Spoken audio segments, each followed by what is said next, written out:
Get our recording kicked off. There we go. We're going. All right. Good afternoon, everybody. Today is the first day of summer, right? Today is Friday, June 21st. I was just talking with Miss Margaret Rose about her exciting workshop she did yesterday, and she had just led into that she is having them pay for her DISC certification. And so, Miss Nancy, I know you were just working on your DISC stuff yesterday. How are you today?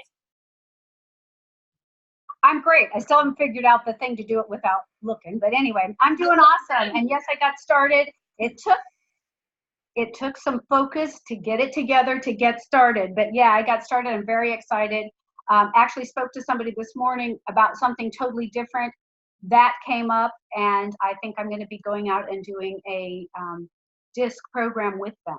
Right. So I'm kind of excited about that. It's one of my Offspring sales directors, and so she didn't know I was doing that and was thinking about something, and I said, well, we can do that. And so I'm excited to finish it and then begin to move into it, because it's something I think is so important in working with people.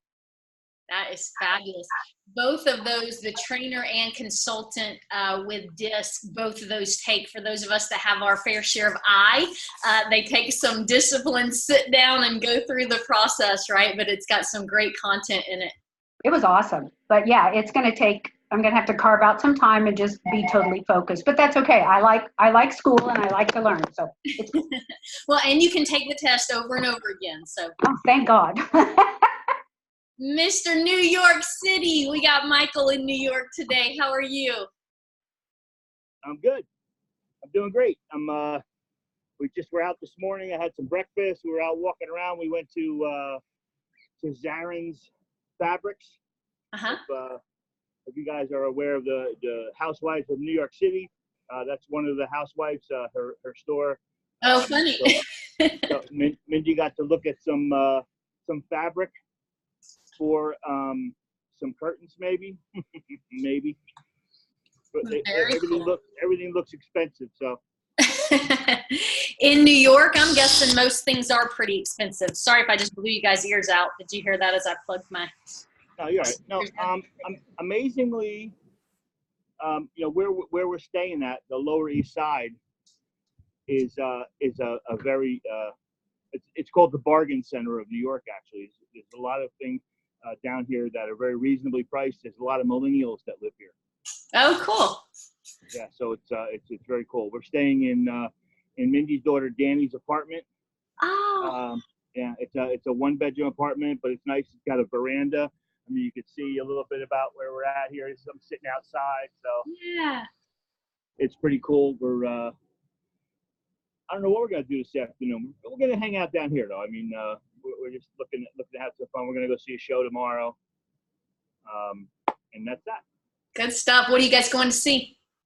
We're gonna go see Beautiful, the Carole King story. Cool. Yeah, it's gonna be fun.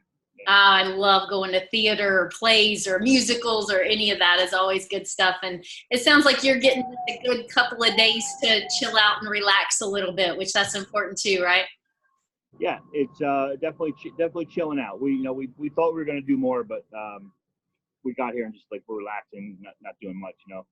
I had a great morning. I'll tell you a little story if you have time, but we're going to give you a chance to tell us a little story here in just a minute. Awesome. Hey, Mr. Lewis, how are you? Hang on, we got you muted. There you go. Can you hear me now? I can. How are you? Awesome. I'm doing good. We're just the weekend's before us. I'm trying to wrap up some things from work so I can head back to Oklahoma from Texas and take a little kayaking trip tomorrow. Oh, nice. In a river, or where are you going? We're just we just got them last weekend, so we're just gonna try a little flat water at a lake and probably paddle up the river that feeds the lake and see what we can find. Very cool. Sounds like a beautiful day. I hope so. Mr. Rubin, how are you today?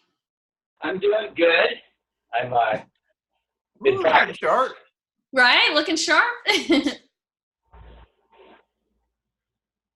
What was that, Reuben? I said I've been practicing. You've been practicing. All right, so you're going to bring it today, are you? Oh, yeah. All right. Well, we've got several of you guys speaking today. I got a couple more that might be jumping on with us. And so we are going to jump in. I did allow more speakers than what we normally have today, with this being our kind of final wrap up as we head into the summer. I'm excited to hear from you guys and what you have prepped, and we'll kind of keep an eye on the time, and we'll see. I know John's video for today is about a 10-minute video, so if you guys have hard stops for today, we might have a tough time fitting all of that in, but we're going to have a good time either way. With that being said, I'm not going to go much into a 30-second blitz today, other than I did just want to share this with you guys. I had a client this morning who is just struggling, phenomenal individual, and they're struggling with suicidal thoughts. And I wanted to address that real briefly here with you guys. Just that if you ever have that challenge, if that's ever crossing your mind, one, you're not alone. We all have thoughts like, oh my gosh, wouldn't it just be easier to not have a 94-year-old house and 3 years of tax audits and all the fun stuff that goes with that, right? But it's real and it's serious. And I have several good friends, even some JMTers. This is not just a teenage issue, guys. I've got friends in their 50s and 60s who have literally taken pills in the last 3 to 5 years. And so I just wanted to kind of just speak into you guys. Several of us are speakers and trainers. Nancy, you lead within Mary Kay. Ruben, I know you're doing great things in the health world. Just don't grow weary in doing well. There are so many hurting people on this planet that need us. And when you feel the most attack, you better believe we're going to have some attack coming against us, right? We are fighting the good fight. And so when you feel that overwhelm and that attack, and does what I'm doing even matter come against you, I just wanted to say, yes, it matters so much. And to anybody on this line or that's watching the recording, if you ever need a reach out, like you're just not feeling your worth, you're just not feeling like what you're doing is impacting, you guys have my number. I text you, like, reach out. This is so real. And as I was talking to the individual this morning, I said, and some of you I'm sure have heard me say this before, I believe I was drawn into this industry because my thought pattern is so weak. I believe I need this every single day of my life going into me. 10 years of eating disorders, more suicidal thoughts than you can fathom. While I've never actually done something to walk it out, I've never taken pills, I was slowly killing myself with self-harm, right? And so I just wanted to, I know it gets tough with what we do. I know you're under attack, and I just want to tell you guys, keep doing it. Keep fighting this fight because the world needs us doing so. With that being said, if I can get a drum roll, please. Coming to the Maxwell Speakers Club stage, she's been working and crafting and massaging and honing this speech now for weeks. I can't wait to hear the final product, at least heading into the end of the summer, coming in from Miss Margaret Rose. Give her a warm, silent round. Defining moments. They happen to everybody. None of us are immune to them. But they're powerful and they're impactful. And they get hold of us and they draw us in. I remember a great quote from the movie Tin Cup, starring Kevin Costner and Rene Russo. Where Cup turns around and he says, when a defining moment occurs, one of two things happen. Either you define it or it defines you. Now, if you're not familiar with the movie, you don't know that Cup's defining moment was when he shot a 12 to lose the U.S. Open Golf Championship. But it was that final shot of the 12, that's where the impact of the power was. For me, one of the greatest moments of my life was the birth of my first daughter. And whoa, I'd love to say I was a great labor patient, but I really wasn't. They hooked me up to all the monitors and the Pitocin and induced my labor. And boy, I was I was so not good about it. I sat there and I flopped around the bed like a fish.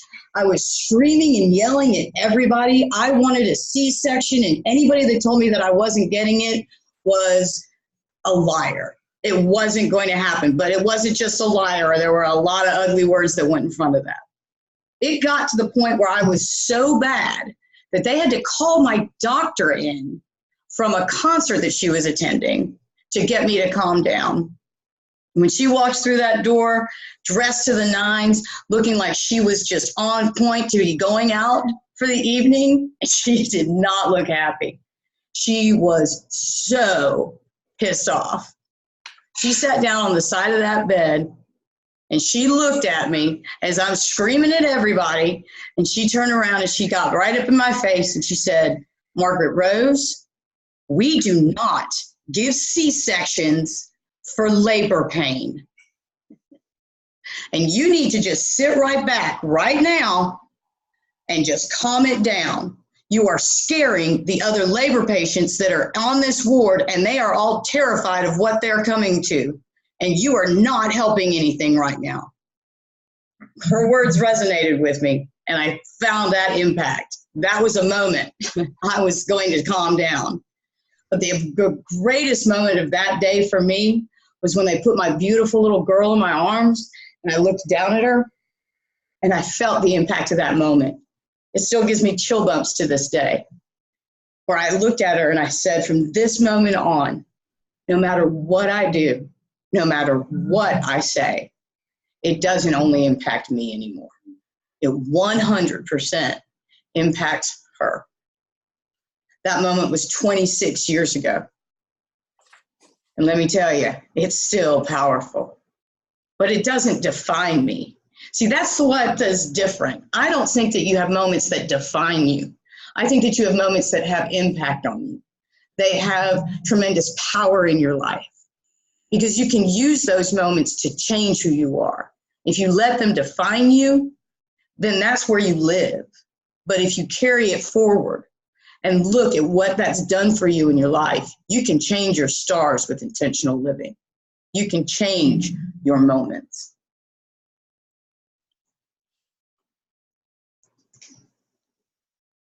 Awesome. Who wants to speak into it? Margaret Rose, you're beginning to that, which was where I was always having a little challenge, was so spot on. Your pace was phenomenal. It was good stuff. Nancy, I see you nodding your head. And what she just did is not easy. You delivered the same story 3 times to a very similar audience, which is hard, but you did it with passion. And so, all right, there's my critique. Nancy got Awesome. You did a great job. I mean, it was, and I know I heard that story before, but I followed it. I was with you. I was taking notes about what you were saying. And I think that really speaks volumes, because when people take notes of what you are saying, I think that means that it's important. And your pace was perfect. Your eye contact was awesome. The story made perfect. I mean, it was just nutshell. And there wasn't anything extraneous. It's like you took us there. And great job. Just awesome. Good job. And I loved, even in the beginning, when we talk about eye contact, I love even in the beginning the way that you were looking up like you're thinking of your story. I mean, that draws us in. That's not that memorized story, right? That's like you're leading us into a story. So good. Mr. Hornby, what you got for? I thought it was great. I thought it's the best version so far. Obviously, you've been working on it and massaging it, and the story still grasped me. As you were telling it, I remembered it. I was like, oh yeah. And the thing about the nurse telling you that we don't give pain medicine for C-section, kind of brought me into my life, where we don't have to take pain medication, or in some cases, not medication, but we don't have to be what's the word I'm looking for? We don't have to be resolved of our pain. We just need to deal with it. So, good job. Mr. Lewis, you've seen that one before too, yes? I may have seen it, but you know what? The energy was amazing. eye contact was amazing, and the story really drew me in. I could even imagine my wife sitting down the hall, hearing her making all that commotion, and my wife panicking, you know. So I just thought it was amazing. Of course, the message resonates for sure, and I really enjoyed it. It was thoroughly amazing, and I was totally drawn in. It was great. Good. And Mr. Rubin, what you got? Hang on. Okay. And that there was subtle differences. She went into a lot. The first time, I kept thinking about my two sons being born. This time, I was focused more on the story and mostly the come to Jesus speech that her doctor gave her. She went into much greater detail and more emphasis there, and which I think helped make the impact. Good. All right, let's get another drum roll, please. Come to the Maxwell Speakers Club stage. He is dressed to impress today, loving the blue that he's bringing as we come into our first day of summer. Please help me welcome the well-prepared Mr. Rubin. Well, I'm really excited about what I'm learning about metaphysics and meditation. I'm learning how to coordinate my subconscious mind and my conscious mind. I'm learning about, getting that spirit in me to direct toward the Holy Spirit and God. I'm learning about the heart emotions, love, joy, and gratitude, and those emotions can radiate up to like 90 feet from you. And when you're around other people and they're doing the same thing, it compounds. Okay, but I haven't had a lot of those experiences in my life. I've had some very exciting experiences in the boxing ring and free fall skydiving, getting shot at in combat. And I know what that feels like. I know what that rise in the heart feels like. It's like flipping the switch on the nitrous oxide in a funny clock, or the flux capacitor from the movie Back to the Future, right? The 1.21 gigawatt, right? But it wasn't those emotions. And I decided to start reading the Bible again and concentrating, focusing on when the characters of the Bible are in their conscious mind versus their subconscious mind. And what you can tell is they're negative, or they're trying to keep the status quo. They may be just trying to be deceptive, or repetitive. Moses gets very repetitive in talking about the past. That's another indicator somebody's in their subconscious mind. But now I'm into Joshua, and I love Joshua. Joshua is the one that coined the phrase, God's with us, who can be against us, right? And he's just ultra successful. And it got to me thinking that he's probably had similar experiences that I had, but instead of attaching the emotion to the experience or the outcome, but that connection with God. And then I learned recently in another venue that when you are in a environment where people are putting out that heart energy, it'll stimulate your heart energy. Or if you come into an environment and you got yours going, you're juiced up, that it will bleed over onto other people. When you go to church and you hear people say, oh, I wasn't getting fed. Well, it's not anybody else's fault, right? You got to bring it when you're coming. But I'm sitting in meditation every morning, lining up my subconscious mind and my conscious mind, juicing up my heart energy and focusing on the Holy Spirit and getting all kinds of epiphanies and answers, and I get excited for my whole day. Thank you. Yeah. Margaret Rose, what you got for Rubin?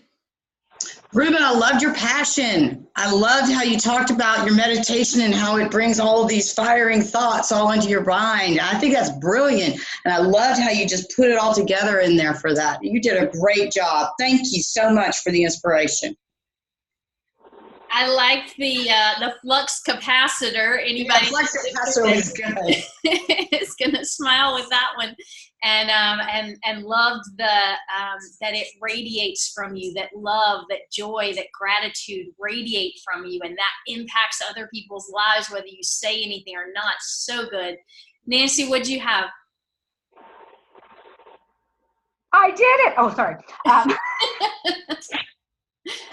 I get excited about the small things. I'm sorry. Gotta celebrate everything, right? Ruben, I loved what you said and exactly what Bridget said. I was taking notes about if you compound it with people who are like-minded, it multiplies. And if you're the only one, then you're touching their life and you're allowing them to see what they could also have. And so I loved that.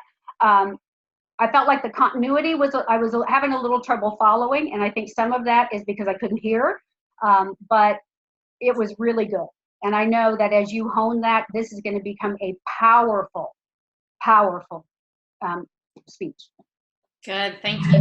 Yeah, our volume was a little bit off. I think I could hear everything that you said, but I look forward to the fleshing out of especially things like you can tell when somebody's repeating themselves, that they're in their subconscious mind. And so I've never done any study or anything. I've definitely studied the subconscious mind, but not anything along those lines. So I look forward to hearing more about that, Ruben. Michael, what did you have for Ruben?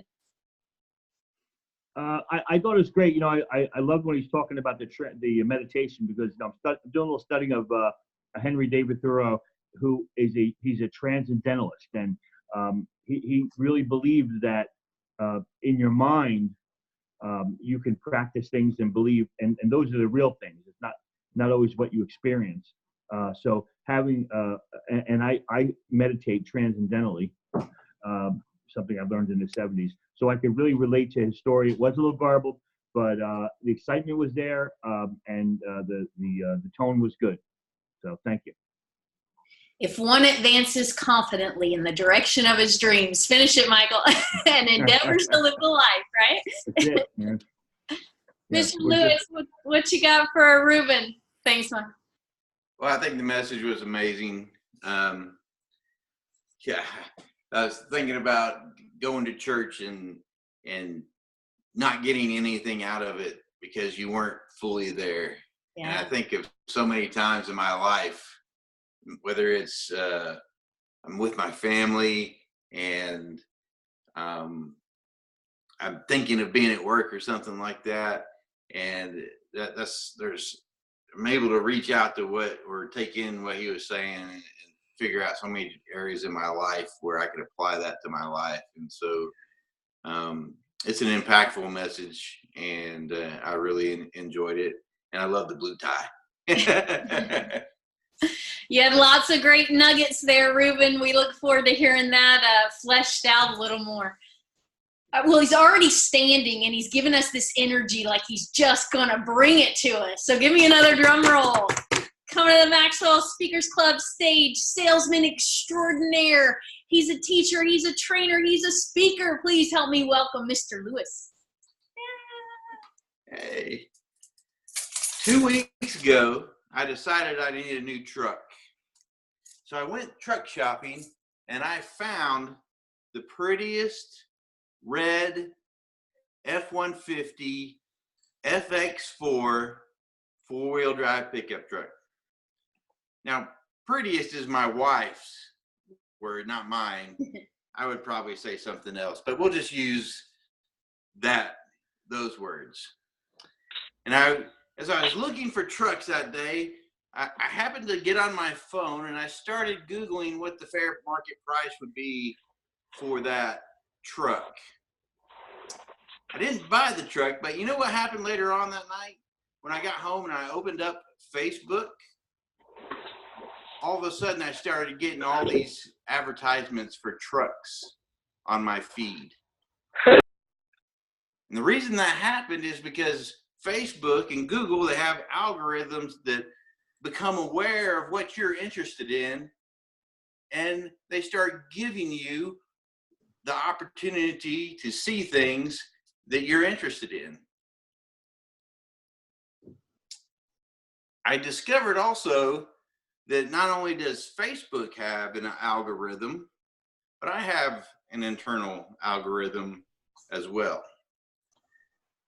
Because in the next 2 weeks, or the 2 weeks since then, I have found that I've become keenly aware of red Ford F-150 pickup trucks.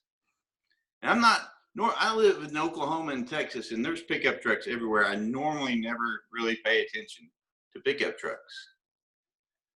But in the last 2 weeks, I've not seen 1, 2, 3, 4, 5, or 10 red pickup trucks.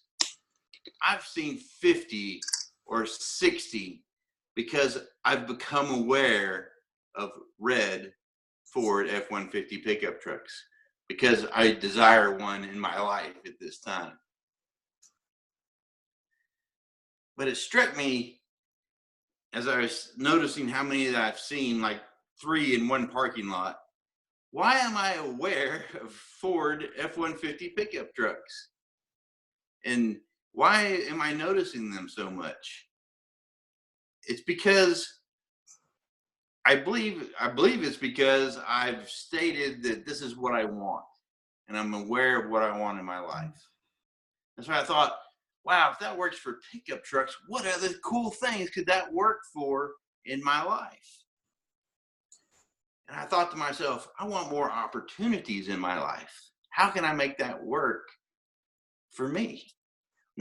So I had to say, what kind of opportunities did I want? And this week alone, I wanted more opportunities to speak. And guess what? I had 3 opportunities come along this week to speak. Here, during the Speakers Club, I was the Toastmaster at Toastmasters last night. And I became aware that I have not taken advantage of the opportunity to send videos through the mentorship part of John Maxwell to Roddy. I thought, why am I not taking advantage of that? So I was blessed to see that I have opportunities. And I'm going to take that a step further, and I'm going to define other types of speaking opportunities that I'm looking for. And I believe that just as red pickup trucks came into my life, more speaking opportunities will come into my life. Ben Stein said, the indispensable first step to getting things you want in life is to decide what you want. So this week, or going forward, I'm committed to defining the opportunities in my life that I'm looking for. So when they come and present themselves to me, I'm ready to seize them. Thank you.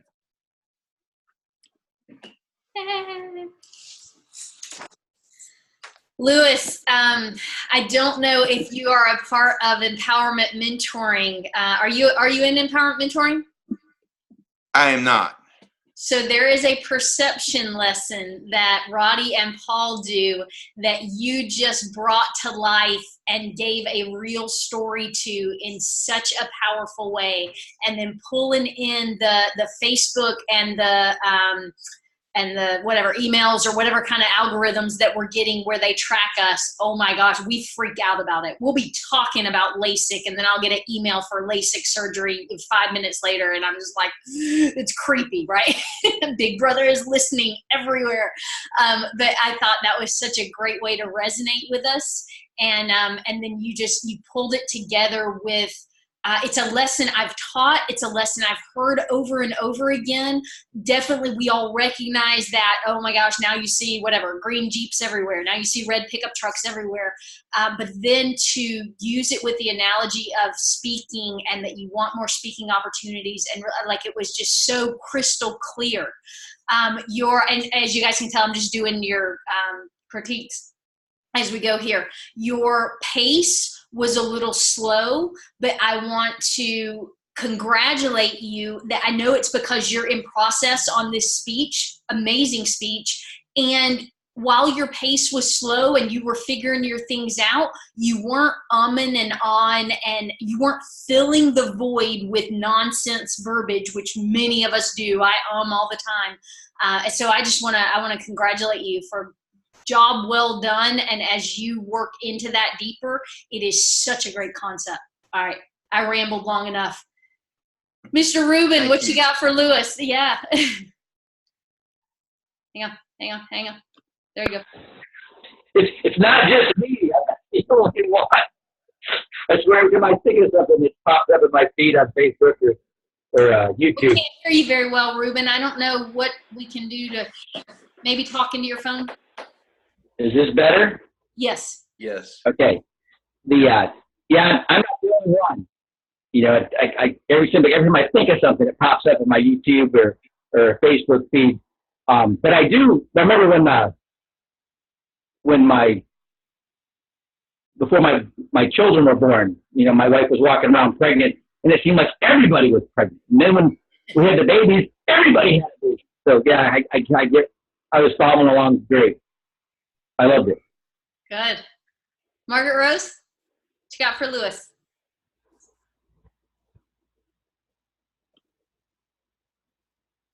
You look like you might be frozen. Are you with us, Margaret Rose? I can't unmute you, and you look frozen. If you Am I here? There you are. Yes. Okay, sorry. All right. It was awesome. I am a part of the Empower Mentoring group, and so I immediately thought, oh, well, Lewis must be part of that group as well, because he really did speak completely into that. And it was very powerful, and you're absolutely right. You did a great job of, I think, like, using that red Ford pickup truck as the common denominator through the whole process. And it was so brilliantly done how you meshed it all together. I thought you did a great job, Lewis. And it's so powerful and so true. And yes, you actually inspired me to start thinking more outside of the box of going out there and saying to myself, I want to attract more of this into my life. And it happens. And you showed it really in real time. I thought that was great. Thank you. It's like he helped us know that lesson better, even though we've heard it over and over again. Right? So good. Nancy, I know you know that lesson. But I loved it. Yeah. You're Lou on here instead of Lewis, but I'll call you Lewis. What do you prefer, Lou? I've called you Lewis the whole time. It's actually on the East Coast, they would call me Lou, but in Texas, everybody calls me Lewis. I don't care. I'm in Texas. Either I'll call one's you fine Lewis. with me. I'll call you Lewis then. I loved it, and I have done empowerment mentoring. Almost probably hate to tell you how many times I've done it. I'm a groupie, I guess. I just love to be like Reuben said. I love to be around like-minded people. It feeds us.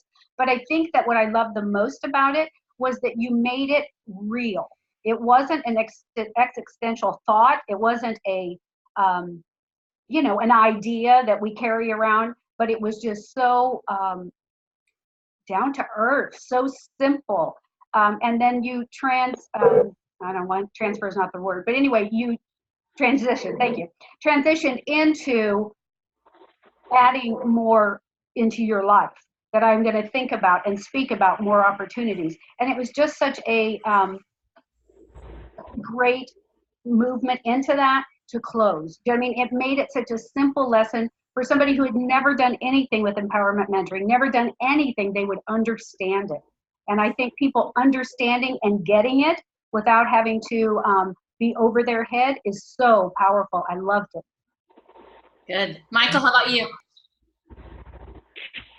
Just real quickly for you, I've done empowerment mentoring, and I got to tell you, I didn't remember that lesson being from there. I've heard it before, but I was brought right back, and I saw the train coming where he was going. I was like, oh, yeah. So, and it made me think that I need to start thinking about things so that I can start thinking about things. So good job. Good. All right, we are going to go, how are we time-wise? We are going to go to John before our final speaker. You just got to hold out a little bit longer, Mr. Hornby. So you guys bear with me here. Let's get our share.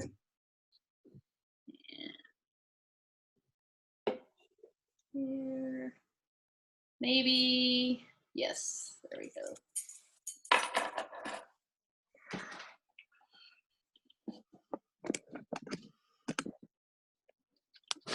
Everybody got John? Can everybody see John? Are we good? Yes. I'm not hearing you. We're going to go for it. For a few years, I used to do counseling. Now I don't do that anymore because I wasn't any good at it. And there's nothing worse than every day doing something you're bad at. It's not any fun for you or the people that are around you.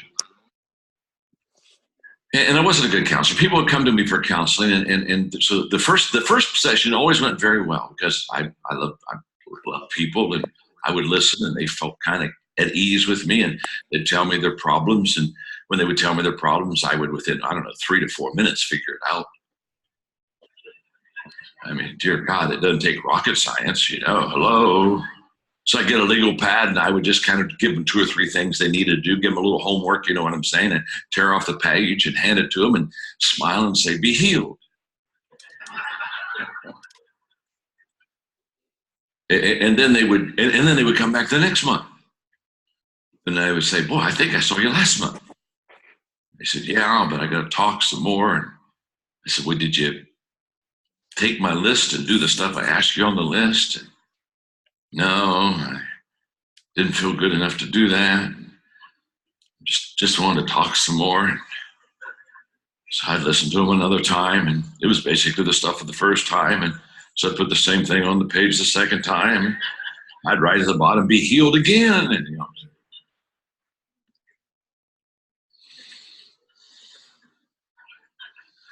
you can see where this is going, can't you? I wasn't any good. I just wasn't any good because I kept thinking they would probably take the stuff on the page and kind of work and fix themselves. Until I read one day in Psychology Today that 95% of the people who go to counseling don't even want answers. I thought, oh, crap.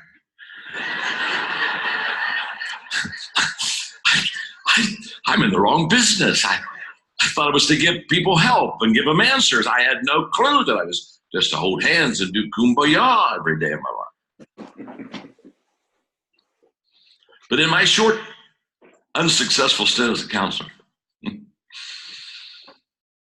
90% of all the issues in counseling were relationship issues. 90%.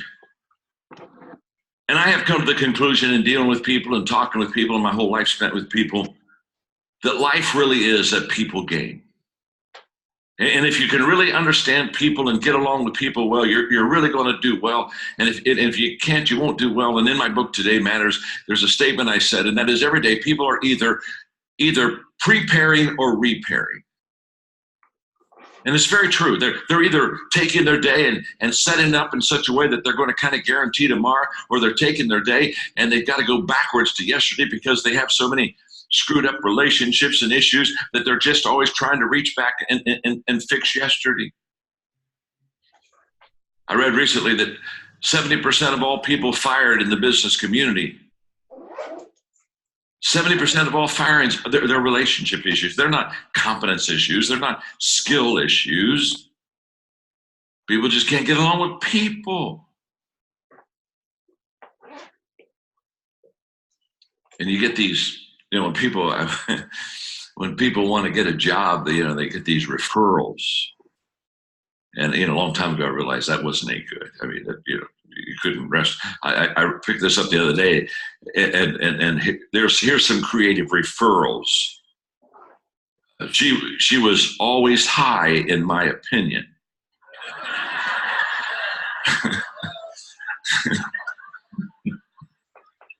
I don't even need to explain that one, do I? I thought I would explain these, but you already got that one. Yeah, she was often seen smoking a joint. Yeah, she was. Here we While he worked with us, he was given numerous citations. In other words, he was arrested many times. I would say that his real talent is getting wasted at his current job. He gets bombed regularly. I am pleased to say that this candidate is a former colleague of mine.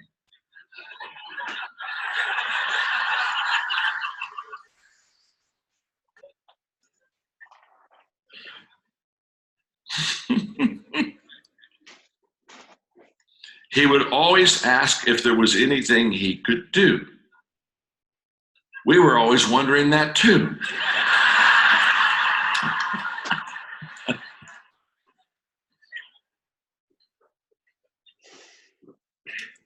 He doesn't know the meaning of the word quit. He can't spell it either. Well, when people come and they just, they present themselves and you're saying, how is this person? Is this person solid? So in my book, Winning with People, I laid out some people principles that would help you to help people and help you to help yourself in relationship skills. And I'm going to give you a few up today. Okay. Number one, let's go. Number one, first principle is the lens, L-E-N-S. The lens principle. And the lens principle just simply says who we are determines how we view others. Who we are determines how we view others. In other words, we do not see people as they are. We see people as we are. And that's the reason that in all relationships, the first thing that we have to do is we have to work on ourselves.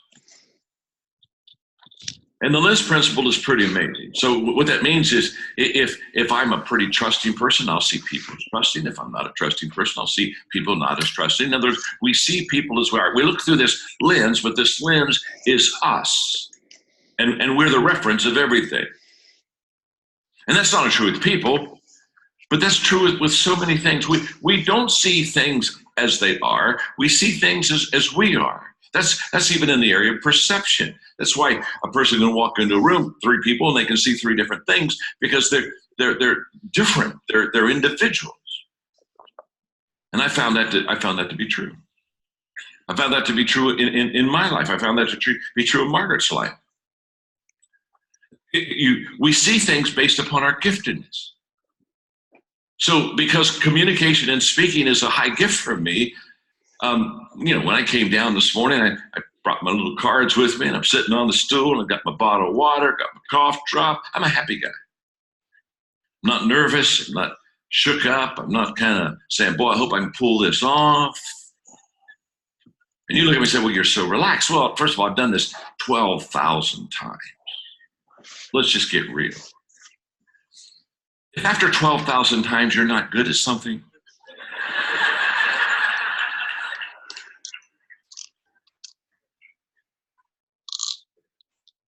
but my wife, Margaret, once in a while, though, somebody will ask her to speak. It's not her gift. And so she'll say, okay, John, I got to go to this banquet. And she'll say, okay, how do I start? Help me out. Okay, how do I start? Well, I said, honey, you'll just go to the banquet and sit there and listen to what people say before you speak, because they'll say things that'll be helpful to you. When you get up to speak, you can play off what they're saying. So just kind of relax and kind of listen to them. And by the time you get up, you'll have formed it in your mind how you should kind of unfold. She hates that advice. Now, I'm not trying to mess her up. That's how I do that. But you see, that's who I am. And so I see that as I am, not as she is. And the reverse is also true, and that is I'm terrible with clothes, just terrible, and I don't pick them out well. And so she's always having to go to the closet now, because I'll go in the closet and I'll just stand there, and then I get in this kind of this stupor state. And then I start slobbering a little bit. And sometimes she'll say, John, where are you? Are you in the closet? Yeah, I'm in the closet. I'm in.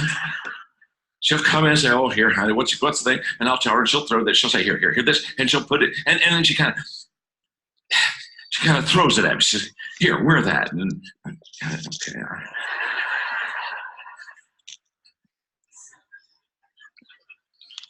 Sometimes I got to get up early to go speak somewhere before she's up out of bed, and I forgot to have her the night before help me, and so I'll go in and I'll just give it a shot. And I'll come back mid-morning. I'll come back mid-morning and I'll walk in the house and she'll look at me and I just walk in the house and her first word, she looks at me and says, did you wear that?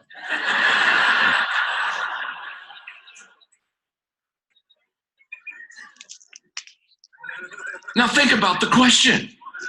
Did I wear that? Did you wear that?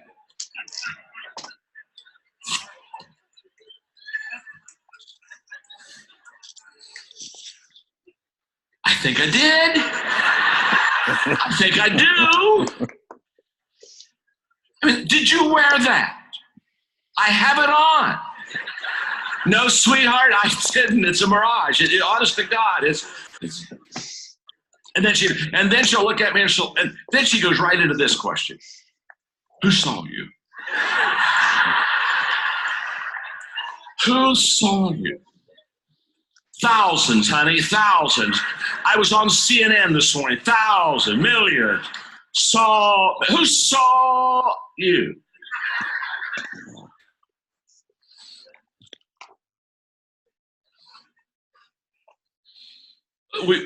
We see things as we are. Hang on.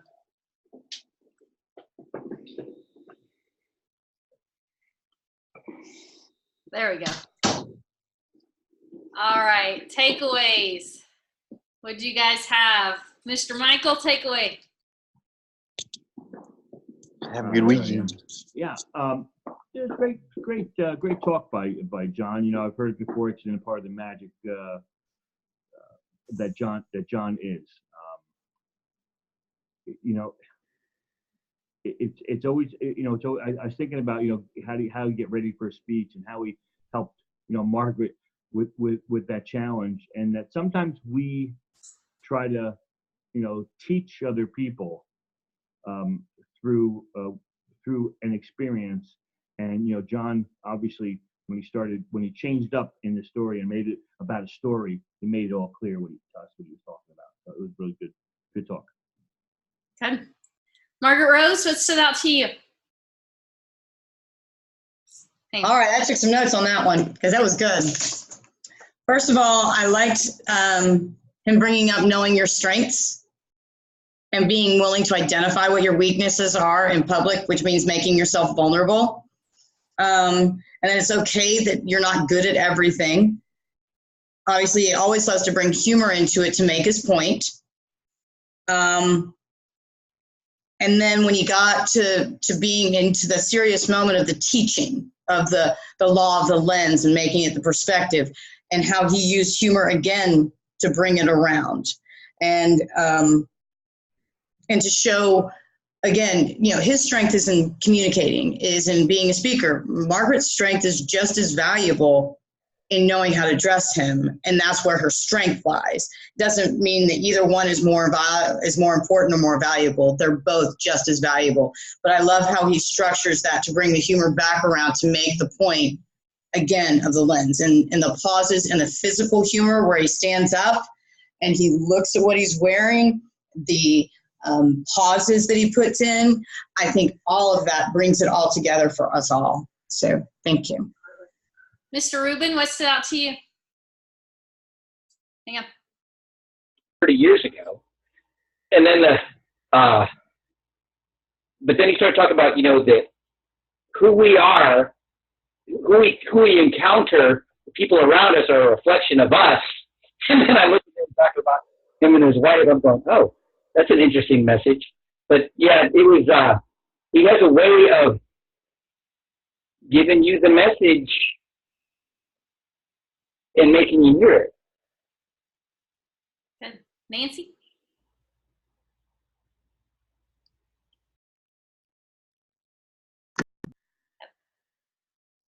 Nope. Hang on.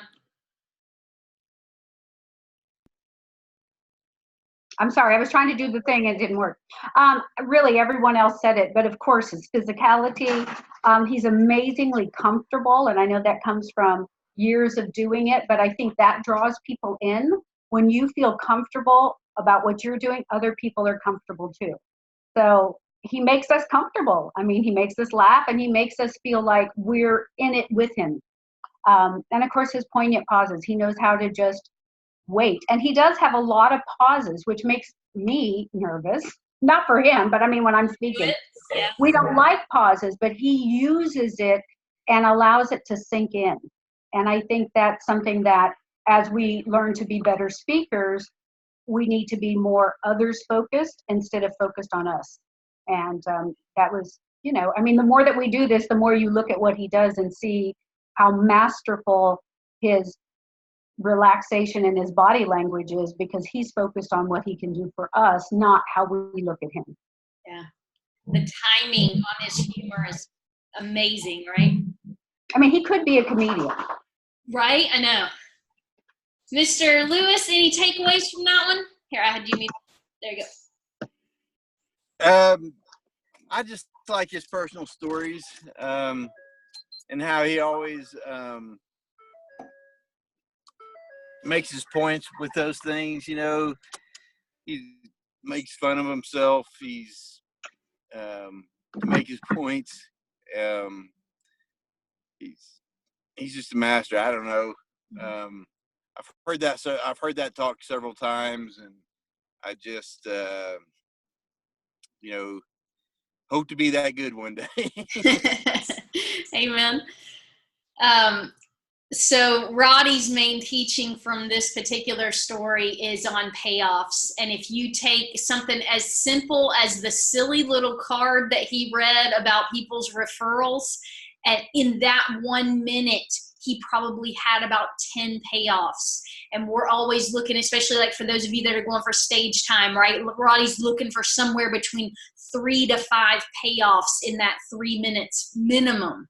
Right? And a payoff is anything from us laughing, obviously, but it can also be where we lean in, where we're anticipating. It can be, Nancy, I think you said it earlier, if you're writing it down, right, then that's a payoff. If all of a sudden your audience is just like, and they're writing when you're talking, you know you got them there. It's emotional highs and lows, but that's what keeps an audience engaged, is this constant change in our state of mind, change in our thinking, right?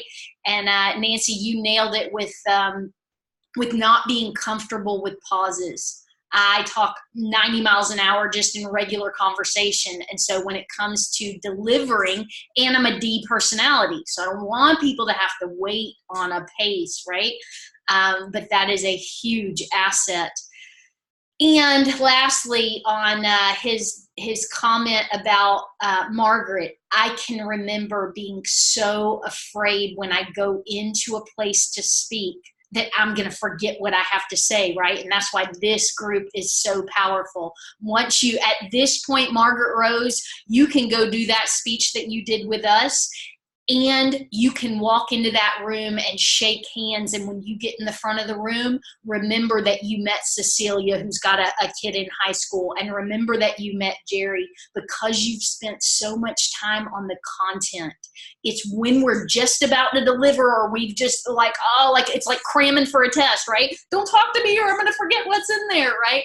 And so that's just such a powerful thing that practice does for you. Can I get a drum roll, please? Speaking of practice, coming to the Maxwell Speakers Club stage, he has shown us over time his willingness to pour into himself, to bring us his best. Please help me welcome Vacationer, Michael Hornby. How you all doing? And I'll tell you, you talk about the summer, or the first day of summer. This morning was what I thought actually was a cloudy spring day. And I was sitting in a coffee shop at 176 Ludlow Street in the Lower East Side of Manhattan. Now, if you're not familiar with the Lower East Side of Manhattan, is kind of a mix of gritty alleys and tenement-style buildings, mixed in with some really upscale apartment buildings and some really chic boutiques. So it's kind of cool. So I'm sipping coffee and I'm eating a almond croissant. And I was reading about Henry David Thoreau, my first adventure, and he was a poet and philosopher in the 1800s. So as the rains came and began increasing the velocity as it got heavier, so did the volume of customers into this little coffee shop. Some taken by surprise were just literally drenched by the onslaught. The quaffs running down, water hitting their blouses, their dresses and trousers. But this is a group of millennials, so there wasn't a suit in the group. But others remained confident. They were prepared. They were wearing rain slickers and high yellow rain boots. So they were ready to go. Even those with a $2 street umbrella were just excited about the spring cleanse. So as it seemed moving between, some people seemed to be moving between the raindrops because they came in dry. And I was like, well, how did that happen? But they just wanted that morning Java. The barista was dressed in a blue and green Hawaiian shirt, and some people he reached out and called by name. Other people he just shared pleasantries, and it was like, should I leave room for milk? So the vantage point that I had was in the back room. It was separated almost by an old storefront that looked like maybe they added on over the years. So it was huge windows, 20 panes of glass windows with a white trimmed opening that raised to a painted tin ceiling that they, I guess, covered up over the years. And there was 70 stereo equipment in the back with a record player and albums from the 70s. It was really cool, and it was an eclectic mix of leather couches and low tables and comfortable cloth chairs.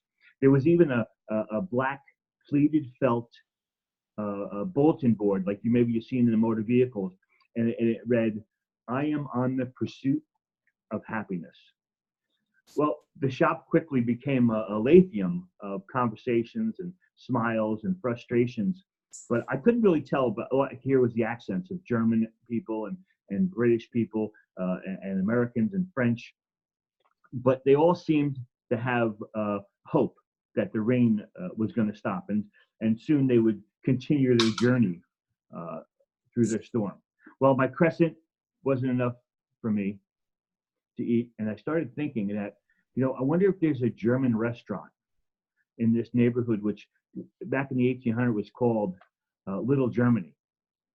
And while I'm reading, I pondered thoughts, and I questioned that what were the immigrants dealing with? What do these guys that they lived in the apartments and sold out of their shops on the first floor, and how did they succeed? Was it through their intuition in coming to America? Or was it the tuition that they paid through the experiences of their adventure? So during an interactive tour of the Tenement Museum last night, I asked the acting proprietor at Schneider's Saloon what he thought of this. And he said it was a combination of recounting their results that helped them grow through their old and new experiences. So the sun's coming out. It's going to be a beautiful day in the city, and the forecast is clear for the weekend and your future. Hey, don't let anybody steal your dreams, because you are the difference. Thank you. Yay! All right, hang on, let me get back. There we go. Mr. Michael, thank you for the trip to the Lower East Side. Enjoyed it. And I think you've got a writer inside of you, my friend. That was, it was extremely descriptive, great. And something I'll just say that maybe I'm not very good at. I'm good at writing the spoken word. I'm not good at writing. And I've never been able to understand the difference between the two. And I think you just helped with that, but it felt like I was reading a book. And so I would encourage you from that to explore your writing skills. That may be another part of your journey and part of your path is leaning into that. Miss Nancy, what'd you have?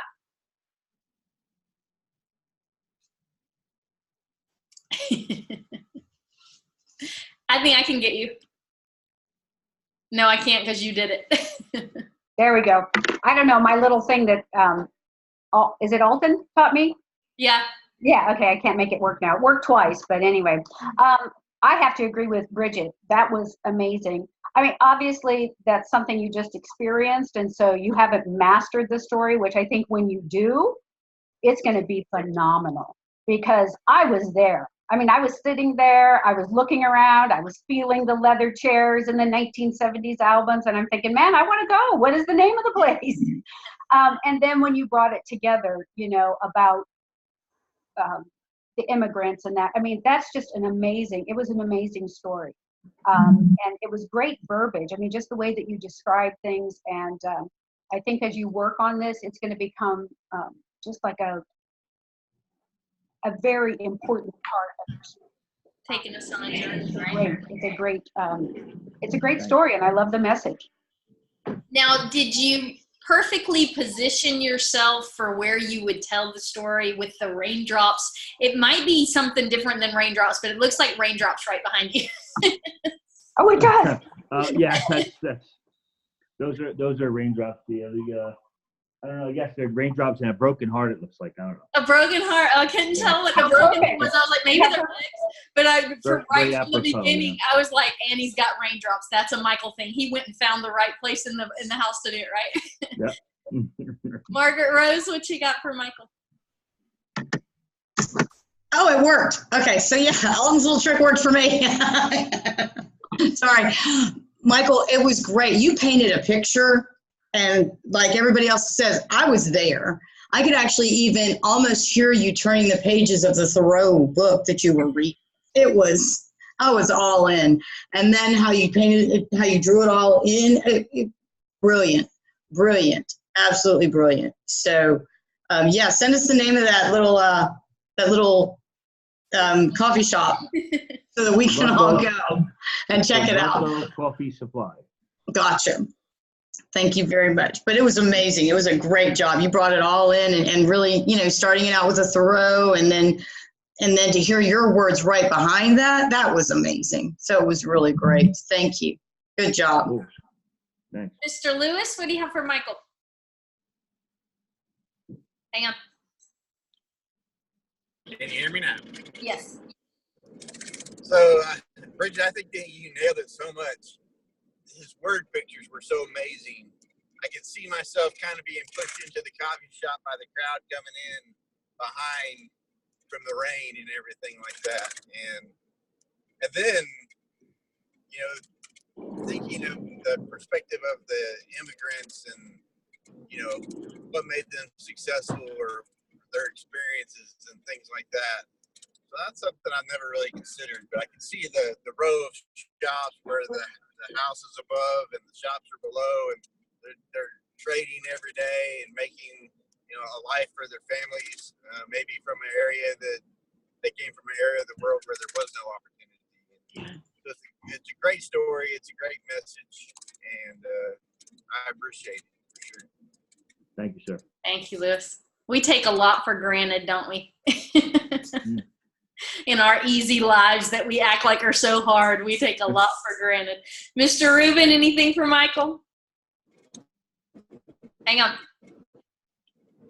I was just in awe of how he would be aware of all the things going on around and the details, the color of the guy's shirt, and remember that. I'm thinking, I want you on a recon with me. Yeah, that's what I was thinking. Good. All right. Well, I'm not gonna do a critique. I'll do a real quick question from each one of you guys, and then send you off to have a wonderful summer. Or some of you guys are in mastermind group with us. Margaret Rose, is there anything that you would improve on from what you did today? Is there anything you would tweak or that you wish you did different?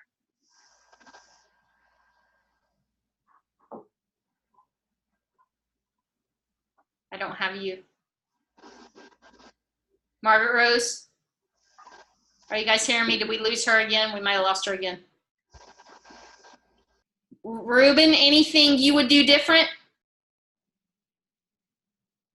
I didn't add the Site K, but I talked, I described it. And that's where you're putting the emotion with the connectivity between your conscious and subconscious. But also the connectivity, here in the valley isn't real good. And if I got an air conditioner running, I guess it's, but you don't have an air conditioner running, that's bad. And so I got to find a quiet place, it seems like, or get a better technology to videotape, to broadcast myself. All right. Well, we could hear you good, like right where you are right there. You could do it from right there, and that's the best we've heard you the whole day, I think. Fair enough. Mr. Lewis, anything you'd do different? Well, I'd like like to be more. I just kind of wrote that this morning. I kind of thought of it last night as I realized that I was thinking about I needed speaking opportunities, and I ended up with 3, that I thought of this weekend. So I really would like to almost try to see if I can't make something along the lines for stage time or something like that. So Yes. looking for something. Good. You're So, kind I of don't know. chopping up. Go ahead. I'm sorry. Driving. Yeah, no, you're I don't kind of chopping up on us a little. I think if you watch that video back and you work on that, I'm telling you, you took a lesson I've been looking at, teaching, reading for years, and you made it come to life more than it ever has for me before. And so I would highly encourage you. I'll send you guys the video of this for you to dig into that one and really crystallize that and own it. It was great. Do you know about how long it was off the top of your head? Were you done? My guess would be 4 to 5 minutes. I don't know. I didn't time you guys when you were doing it, but my guess would be 4 to 5 minutes. But you can see it on the video. Thank you. Absolutely. Michael, anything you'd change? I don't know. This is the booklet from the show last night. It was the interactive. I went in with the intention of finding a story for you guys, and last night when I was in the show, it was an hour and a half, and I wasn't that really thrilled about their deal. And this morning, the time in the coffee shop, I took a lot of notes. I was reading. I was thinking about all you guys, and I wanted to give you a good story. I took time to make it shorter than it could have been, and I really, I felt like I was writing, and I'm looking. The only thing I could have done better is if I had more time to make it more of a speech and a talk than a story and a written material. And that's, so that's where I'm at. But I'm so excited about it because now I've got this great story, and I can't wait to move it around a little bit. Yeah, well, thank you for taking time to think of us, and it showed, and to entertain us. And I really want you to recognize as well, yes, you can certainly make that into a speech, but recognize the gift that you have for writing. That's real. Cool. Thank you. Yeah. Margaret Rose, I don't know if you're where you can talk to us. Now yours is not working right. No, how about that? There we go. Work, yay. Okay. For me, I think as I'm growing that story and as I'm trying to massage it, my ultimate concern is to be trying to make sure that it's 3 minutes long. I've got to get that out of my mind. I need to make sure that I'm hitting the points of the story that I want to make sure I get across. And I think today, for the first time, I actually delivered it without the concern of the time. So I don't know how close I was to that, but that's what I'm constantly have had in the back of my mind the past few times. Okay, I can't go over 3 minutes. Okay, I can't go over 3 minutes. So, if you go back and look at the previous ones, there were other portions added into it, and I've tried to remove those, but then add the ones that you guys thought were good from the other one. Hey, so it's almost like my little Frankenstein speech now, because it's got little bits and pieces, but it's all the same story. And to be quite honest, I've told this story for years of what having Samantha was like. And so, and it's always been like a funny story, but there's a whole lot more to it. I mean, I could turn that into just the events of that day, turn that into a whole thing, but I'm trying to condense it. And I think, Roddy and Paul talk about how Mark Twain makes the quote saying something along the lines of, sorry that this is so long, I didn't have time to shorten it. And so I'm trying to make sure that I'm getting all the juiciest pieces and making sure that they're in there, but I'm still, it might be a little over 3 minutes, but I don't know if that's going to be something that's tragic to the process or not. So. It's not tragic here, and by all means, pace is better. That never have too many words for 3 minutes. I mean, take out a chunk if you need to, because your pace was phenomenal today. With Roddy, it's a deal breaker. Like if he Okay. puts you on stage for a 3-minute speech and you go 3:15, you just bump somebody else out of being able to take the stage, right? So it is really like he wants you on time. And so you were probably over that today, but you were so well delivered. So if there's some verbiage that needs to be chopped out or some piece that needs to be pulled out for you to stay at that pace, I would say then stay at that pace, right? Don't Okay. try to put more words in less time kind of thing. So What's the latest we can submit for stage time? I honestly don't know. That's Okay. it's not my baby. So, I'm guessing it's coming up pretty close where you're needing to get them in if you want to be a serious contender. There's one people that throw in right at the end, but that there's not a real good chance of That they're going to get in. at that point. Yeah, so I'd Okay. recommend them in. Yeah, for sure. All right. Thank you guys. Like sincerely, thank you. This has been, I thought we were about 2.5 years, but we're actually almost right at the 2-year mark of when we launched this the first time down in the Valley. We had a big launch party and everything. And so it's been a blast. I've enjoyed the heck out of it. I'm going to prayerfully consider whether we pick this back up in the fall or not. It feeds me. I love it. It helps me grow. I sincerely think it helps you guys grow. It's just a matter of, is it something that is what's supposed to be on our plates, right? And I know at least I think, Michael, I think you're a club level individual. You know, I mean, there's other individuals that can step up. And Michael, if you decide you want to run a club, I am more than happy to give you folks contact information and jump in and be a part of your club too. I just think this serves us all so well. So thank you guys. Appreciate you greatly. Go and have a beautiful day. Yep. See ya. Happy summer, everyone. Yeah, happy summer. Bye.